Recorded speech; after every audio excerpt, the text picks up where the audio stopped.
এবছর যারা মাধ্যমিক পরীক্ষা দেবে তাদের জন্য এই যে এবিটিএ টেস্ট পেপার থেকে 288 299 পেজের কিছু অঙ্ক আমি দেখাচ্ছি। দুটো ভিডিও অলরেডি দিয়ে দিয়েছি পার্ট পার্ট করে।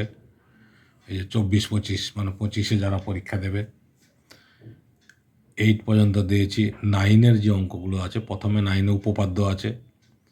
উপপাদ্য আমি বলেছি টেস্ট পেপার যে টেক্সট বই দেখতে।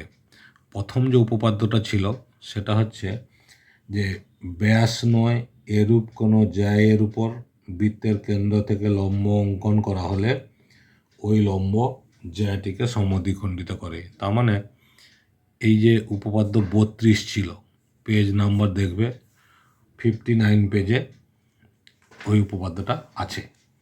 তাহলে 59 পেজের এই উপপাদ্যটা তুমি পড়বে। তারপরে দুটো উপপাদ্য দেওয়া থাকে, একটা করতে হয়। দ্বিতীয় উপপাদ্যটা ছিল হচ্ছে পিথাগোরাসের উপপাদ্য, যেটা হচ্ছে 49। পিথাগোরাসের উপপাদ্যটা কী ছিল? যে কোনো সমকোণী ত্রিভুজের অতিভুজের উপর অঙ্কিত বর্গক্ষেত্রের ক্ষেত্রফল অপর দুই বাহুর অঙ্কিত বর্গক্ষেত্রের ক্ষেত্রফলের সমষ্টি সমান। এই যে উপপাদ্যটা সেটা হচ্ছে পিথাগোরাসের উপপাদ্য, পেজ নম্বর 285। তাহলে এই দুটো দিয়েছিল, দুটোর মধ্যে একটা আমরা কমন পেয়ে যাচ্ছি। এরপরে আছে হচ্ছে সম্পাদ্য, কোশ্চিন নম্বর 10। কোশ্চিন নম্বর 10-এ কী থাকে? সম্পাদ্য থাকে। 10-এ নয়, 10-এ হচ্ছে রাইডার থাকে, 11-তে সম্পাদ্য থাকে। সম্পাদ্য আমি বলেছি বই থেকে, তাও আমার একটা এই চ্যাপ্টারে যেটা ছিল সেটা হচ্ছে মধ্য সমানুপাতি নির্ণয় ছিল আর পরিবৃত্ত ছিল। মধ্য সমানুপাতি মানে √21-এর মান বের করতে দেওয়া ছিল জ্যামিতিক উপায়ে। তো আমি এবছরের জন্য যে সাজেশান দিয়েছি বা এইগুলো আমি তোমাদের বলছি, পরিবৃত্ত, মধ্য সমানুপাতি অঙ্কন মানে জ্যামিতিক উপায়ে মান নির্ণয়, আর একটা যেটা আছে আয়তক্ষেত্রের সমান ক্ষেত্রফল বিশিষ্ট বর্গক্ষেত্র অঙ্কন, যেটা হচ্ছে পেজ নম্বর 281-এ আছে। এই তিনটে সম্পাদ্য প্র্যাকটিস করে গেলে 100% তোমরা কমন পাবে 5 নম্বরের। ওকে, এরপরে কোশ্চিন নম্বর 12। কোশ্চিন নম্বর 12-এ ত্রিকোণমিতির যে অঙ্কটা দেওয়া আছে, দেখো একটা অঙ্ক দিয়েছে যে cos square 22 degree into cot square 68 degree সমান sine square 22 degree plus sine square 68 degree plus cot square 68 degree প্রমাণ করতে বলেছে। প্রমাণ করো। তাহলে এইটা হচ্ছে LHS আর এটা RHS। LHS হিসাবে আমরা যদি প্রমাণ করি, LHS সমান কি? Cosec square into cot square. তাহলে কোসেক স্কোয়ার 22 ডিগ্রি আছে, 68 ডিগ্রি আছে, আমি 68-তে কনভার্ট করে নিচ্ছি। এই দেখো কোসেক স্কোয়ার 22 ডিগ্রি ছিল, এটাকে 68-তে কনভার্ট করবো। তাহলে কী হবে? কোসেক স্কোয়ার 90 মাইনাস 68, 90 থেকে 68 বাদ দিলে এই যে দেখো 22 হয়। 22 ডিগ্রি করতে হবে, তাহলে 90 থেকে 68 বাদ দিলে 22। তাহলে cosec square 90 minus 68 into cot square 68 আছে। তারপরে দেখো sec square, cosec square 90 degree minus theta মানে সেক স্কোয়ার থিটা, ঠিক আছে? Cosec, sec, tan, cot, sine, cos, তাহলে এটা সেক স্কোয়ার 68 ডিগ্রি আর কট স্কোয়ার 68। এবার আমরা ফর্মুলা জানি যে সেক স্কোয়ার 68 মানে সেক স্কোয়ার থিটা বা sec theta equal to 1/cos theta. তাহলে 1/cos স্কোয়ার 68। আর কট থিটা মানে আমরা জানি যে কট থিটা মানে আমরা কি জানি? Sine theta, cos theta by sine theta, ঠিক আছে? কট মানে হচ্ছে কস বাই সাইন আর ট্যান থিটা মানে সাইন বাই কস। তাহলে এখানে কট আছে, কস বাই সাইন। এই যে cos স্কোয়ার 68, cos স্কোয়ার 68 কেটে গেল। তাহলে কী থাকলো? 1/sin স্কোয়ার 68, 1/sin স্কোয়ার 68 মানে হচ্ছে কোসেক স্কোয়ার 68। ওকে, এটা LHS। এবার RHS কী হবে? যে RHS বলছে sign square 22 degree plus sine square 68 degree plus cot square 68 degree. তাহলে আমি 22টাকে চেঞ্জ করব। তাহলে সাইন স্কোয়ার একইভাবে লিখেছি 90 ডিগ্রি মাইনাস 68 ডিগ্রি, আর এই দুটো তো 68 আছে। এবার সাইন স্কোয়ার 90 ডিগ্রি মানে সাইন 90 ডিগ্রি মাইনাস থিটা মানে কি? Cos theta. এই যে cos square 68 degree plus sine square 68 degree plus cot square 68 degree. তাহলে এই যে সাইন কস square theta plus sign square theta, আমরা একটা ফর্মুলা জানি, sign square theta plus cos square theta সমান 1, ঠিক আছে।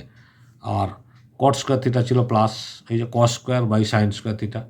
এবার এটাকে যদি আমরা ভগ্নাংশের যোগ বিয়োগ করে নিই, এখানে 1 আছে, সাইন স্কয়ার 68 ডিগ্রি হচ্ছে লসাগু, তাহলে 1 দিয়ে ডিভাইড করলে সাইন স্কয়ার 68 থাকবে, সেটা ইন্টু 1, এই যে sine square 68 plus cos square 68 by sine square 68।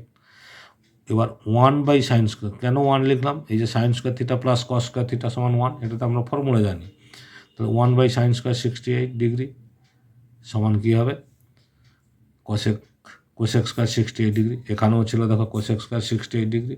তাহলে আমরা লিখতে পারি যে LHS সমান হচ্ছে RHS প্রুভড। এটা 3 নম্বরের একটা অঙ্ক থাকে, 3টে অঙ্ক থাকে, আমাদের দুটো করতে হয়। এটা হচ্ছে 12.12-এর 1। এবার 12-এর 2 এর অঙ্কটা কী দিয়েছে, এটা প্রমাণ করতে দিয়েছে যে যদি সাইন আলফা সমান 5/13 হয়, 5/13 হয়, মানে 5/13 হয়, তবে দেখাও যে tan alpha plus sec alpha সমান 3/3। তাহলে এই যে সাইন আলফা সমান 5/13 দিয়েছে, সাইন মানে আমরা কি জানি, লম্ব বাই অতিভুজ। তাহলে এই যে দেখো একটা সমকোণী ত্রিভুজ এঁকেছি, যেহেতু 5/13 দিয়েছে, একটা ধ্রুবক ধরে নিচ্ছি, তাহলে এটা 5K আর 13K, 5K মানে লম্ব, 13K মানে হচ্ছে অতিভুজ, লম্ব বাই অতিভুজ। তাহলে ভূমিটা আমাদের বের করে নিতে হবে। ভূমি বের করতে গেলে কি পিথাগোরাসের সূত্র অ্যাপ্লাই করতে হয়। তাহলে পিথাগোরাসের সূত্র আমরা জানি, অতিভুজের স্কোয়ার সমান ভূমি স্কোয়ার প্লাস লম্ব স্কোয়ার। এই ছবিতে দেখো অতিভুজ হচ্ছে AC, তাহলে AC স্কোয়ার সমান হচ্ছে AB square plus BC square, মানে এই যে লম্ব স্কোয়ার প্লাস ভূমি স্কোয়ার। এবার ACর ভ্যালু দেওয়া আছে 13K, তাহলে 13K whole square equal to লম্বর ভ্যালু দেওয়া আছে 5K, মানে 5K স্কোয়ার হোল স্কোয়ার মানে 25K square plus BC square. তার 13 whole square 169K square equal to 25 square plus BC square. 25 স্কোয়ারটা বাঁ দিকে ছিল, আমরা ডান দিকে ছিল, আমরা বাঁ দিকে নিয়ে নিয়েছি, তাহলে মাইনাস হয়েছে BC স্কোয়ার। তাহলে এটাকে বিয়োগ করলে কত হয়, এইটা বিয়োগ করলে 144K square equal to BC square. তাহলে BC সমান কত হবে, এটা রুট হয়ে যাবে, রুট ওভার 144K স্কোয়ার সমান হচ্ছে 12K। তাহলে এই যে 12K বেরিয়েছে, এই ছবিতে দেখো, এই ছবিতে ভূমিটা হচ্ছে 12K। ওকে, এবার আমাদের প্রমাণ করতে বলেছে কি, যে হচ্ছে tan alpha plus sec alpha সমান 3/2। এই যে দেখো tan alpha plus sec alpha সমান 3/2। এবার ট্যান আলফা, ট্যান মানে আমরা কি জানি, লম্ব বাই ভূমি। এই যে ছবিতে দেখো লম্ব মানে 5K, ভূমি মানে হচ্ছে 12K, তাহলে 5K 5K by 12K plus সেক মানে হচ্ছে অতিভুজ বাই ভূমি, অতিভুজ দেখো 13K, ভূমি হচ্ছে 12K, এই যে 13K বাই 12K। এবার K কেটে দিলাম, এই যে K, তাহলে কি থাকলো 5/12 আর হচ্ছে 13/12, এলসিএম করলে 12 হচ্ছে, 12 আর 12-এর এলসিএম 12, তাহলে 12 একে 12, 5 একে 5, 12 একে 12, 13 একে 13, তাহলে কে 5 প্লাস 13/12, তাহলে কত হচ্ছে 13 5 18, 18/12, 6 দিয়ে কেটেছি, 6 3 18, 6 2 12, তাহলে কত হলো 3/2। এই দেখো 3/2 সমান 3/2, খুব সহজেই প্রুভ হয়ে গেল। এই দুটো অঙ্ক, 3 নম্বর একটা অঙ্ক থাকে, কারণ 3টে অঙ্ক করতে হয়, 3টে অঙ্ক থাকে, 2টো অঙ্ক করতে হয়। 3 নম্বর অঙ্কটা ছিল একটি বৃত্তের ব্যাসার্ধের দৈর্ঘ্য 28 সেন্টিমিটার, ওই বৃত্তে 5.5 সেন্টিমিটার দৈর্ঘ্যের বৃত্তচাপ দ্বারা ধৃত কেন্দ্রীয় কোণটির বৃত্তীয় মান কত। ঠিক আছে, তাহলে ব্যাসার্ধ দেওয়া আছে 28 সেন্টিমিটার, তাহলে আমরা পরিধিটা বার করে নিই। কেন, যে বৃত্তের ব্যাসার্ধের দৈর্ঘ্য দেওয়া আছে, কিন্তু ওই বৃত্তচাপ দ্বারা ধৃত, বৃত্তচাপ মানে যেটা পরিধি বরাবর হয়েছে, তার মানে এরকম ধর একটা বৃত্তচাপ দ্বারা ধৃত যে কোণটা, এরকম একটা কোণ উৎপন্ন হচ্ছে, তাহলে এই যে কোণটা, এই কোণটা কত ডিগ্রি, সেটা বৃত্তীয় মান হিসাবে বার করতে হবে। তাহলে আগে বৃত্তের পরিধিটা বের করে নিচ্ছি, 2πr, 2 ইন্টু পাই মানে 22/7 ইন্টু এই যে আর দেওয়া আছে 28, তাহলে 7 4 28, গুণ করলে কত হচ্ছে 176 সেন্টিমিটার। তাহলে এই যে পরিধি 176 সেন্টিমিটার, আমরা কি জানি যে বৃত্তের পরিধি দ্বারা ধৃত যে কেন্দ্রীয় কোণটা আছে তার মান হচ্ছে 2 পাই, মানে এইটা পুরোটা, এখানে যে পুরো কোণটা এটা হচ্ছে 2 পাই, মানে হচ্ছে 360 ডিগ্রি। 360 ডিগ্রি মানে আমরা জানি 2 পাই, কারণ 2 × 180, 2 পাই। তাহলে সেই কথাটা দেখো, বৃত্তের পরিধি দ্বারা ধৃত কেন্দ্রীয় কোণের মান হচ্ছে 2 পাই রেডিয়ান। এবার আমরা কি করব, 176 সেন্টিমিটার চাপ দ্বারা উৎপন্ন কোণের মান হচ্ছে, তাহলে কথা হচ্ছে 2 পাই। 5.5 সেন্টিমিটার চাপ দ্বারা উৎপন্ন কোণ, তার কথা হবে 2 পাই বাই 176 ইন্টু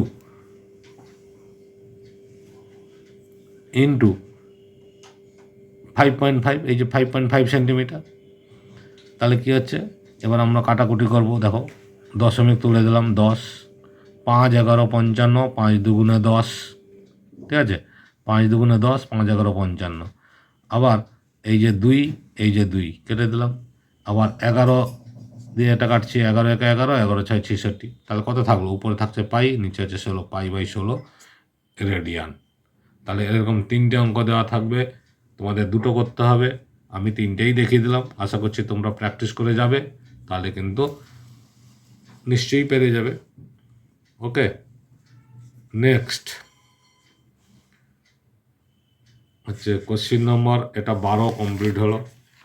এবার হচ্ছে কোশ্চিন নম্বর 13। কোশ্চিন নম্বর 13তে কী থাকে, কোশ্চিন নম্বর 13তে থাকে হচ্ছে হাইট অ্যান্ড ডিস্টেন্স, মানে 2টো থাকবে, ঠিক আছে, 2টো থাকবে, একটা 5 নম্বর করতেই হবে, 2টো থাকবে, একটা করতে হবে। প্রথমে একটা দিয়েছে যে 11 মিটার উঁচু একটি বাড়ির ছাদ থেকে একটি ল্যাম্প পোস্টের চূড়া ও পাদবিন্দুর অবনতি কোণ যথাক্রমে 30 ডিগ্রি 60 ডিগ্রি কোণ, ল্যাম্প পোস্টের উচ্চতা কত। অঙ্কটা উদাহরণে আছে, এক্সারসাইজের মধ্যে নেই। এই যে দেখো, আমি একটা ছবি এঁকেছি, 11 মিটার উঁচু বাড়ি, এই যে 11 মিটার উঁচু একটা বাড়ি, এইটা হচ্ছে বাড়ি। এই বাড়ির ছাদ থেকে দেখলে ল্যাম্প পোস্টের চূড়া আর পাদবিন্দুর অবনতি কোণ, তাহলে নিশ্চয়ই এই যে ল্যাম্প পোস্টটা আছে সেটা ছোট হবে, নাহলে অবনতি কোণ হবে না, কারণ অবনতি কোণ আমাকে এখানে দেখাতে হবে। এই যে ল্যাম্প পোস্টের চূড়া 30 ডিগ্রি কোণ বলেছে, এইটা দেখো, এই যে 30 ডিগ্রি অবনতি কোণে, আমি তো এখান থেকে দেখছি 30 ডিগ্রি অবনতি কোণে, তাহলে এই কোণটা যদি 30 হয়, এটা 30 ডিগ্রি। আর পাদবিন্দুর, এই যে পাদবিন্দুর অবনতি কোণ, পাদবিন্দু মানে গোড়াটা, এই যে গোড়ার অবনতি কোণ, এইটা হচ্ছে 60 ডিগ্রি। দেখো এখান থেকে এটা 60 ডিগ্রি, এটাই তো অবনতি কোণ, তাহলে তার একান্তর কোণ এটা 60 ডিগ্রি, ঠিক আছে। তাহলে এবার বলেছে যে এই যে বাড়িটা, এই সিডি মানে ল্যাম্পপোস্ট, এই ল্যাম্পপোস্টের উচ্চতা কত সেটা বার করতে বলেছে।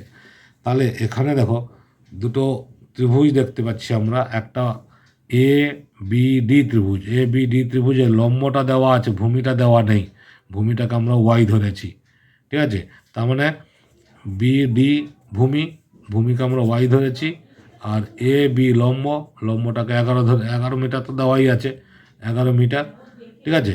এবার তাহলে এই এ বি ডি ত্রিভুজ থেকে আমরা কি পাবো, এটা তো লম্ব বাই ভূমির সম্পর্ক, লম্ব আর ভূমি, ট্যান তো নেই, আরে সরি অতিভুজ নেই, লম্ব আর ভূমি, তাহলে লম্ব ভূমি কী হয়, হচ্ছে ট্যান, ট্যান মানে এখানে আছে 60 ডিগ্রি, তার ট্যান 60 ডিগ্রি সমান লম্ব হচ্ছে 11, ভূমি হচ্ছে ওয়াই, লম্ব 11 বাই ওয়াই, ট্যান 60 মানে √3, √3 সমান হচ্ছে 11 বাই ওয়াই। তাহলে কোনাকুনি গুণ করলে কী হবে, √3y সমান 11, তখন ওয়াই সমান √3টা ভাগ হয়ে যাবে, এই যে √11 বাই √3। ওকে, নেক্সট আবার একটা ত্রিভুজ দেখো এদিকে, এই যে 30 ডিগ্রি অবনতি কোণ বলেছে, এইটা আমরা যোগ করে নিয়েছি। তাহলে এইটা, এই যে ত্রিভুজটা এ সি ই ত্রিভুজ, এই যে দেখো ত্রিভুজ এ সি ই থেকে,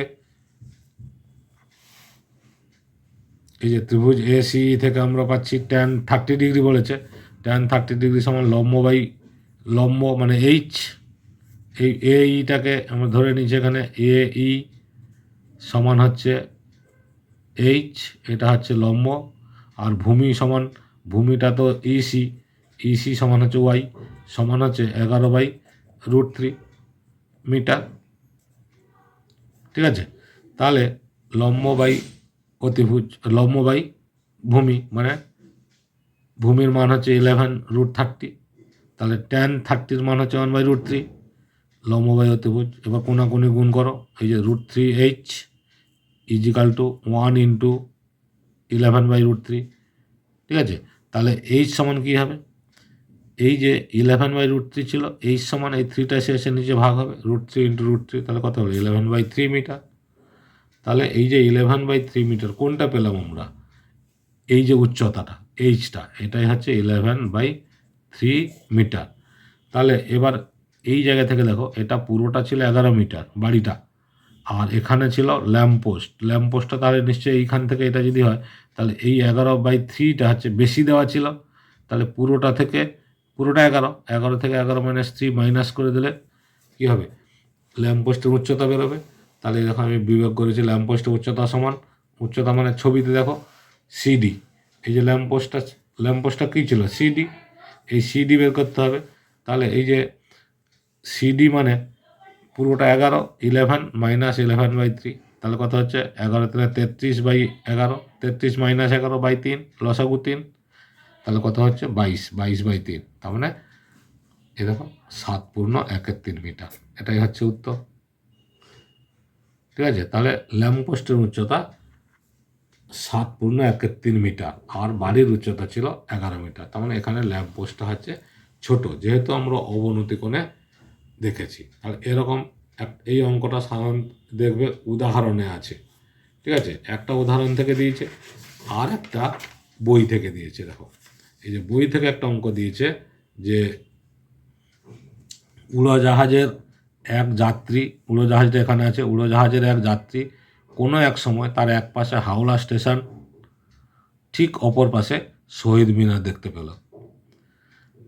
ঠিক বিপরীত পাশে শহীদ মিনারটি যথাক্রমে 60 ডিগ্রি এবং 30 ডিগ্রি অবনতি কোণে দেখতে পেল। তাহলে এই যে এখান থেকে দেখছে, এই দেখো 60 ডিগ্রি অবনতি কোণে হাওড়া স্টেশন দেখছে, আর 30 ডিগ্রি অবনতি কোণে শহীদ মিনার দেখছে। তাহলে এইটা 30 ডিগ্রি, এটা 60 ডিগ্রি, তাহলে এর একান্তর কোণ এটা 30 ডিগ্রি আর এর এটা হচ্ছে 60 ডিগ্রি।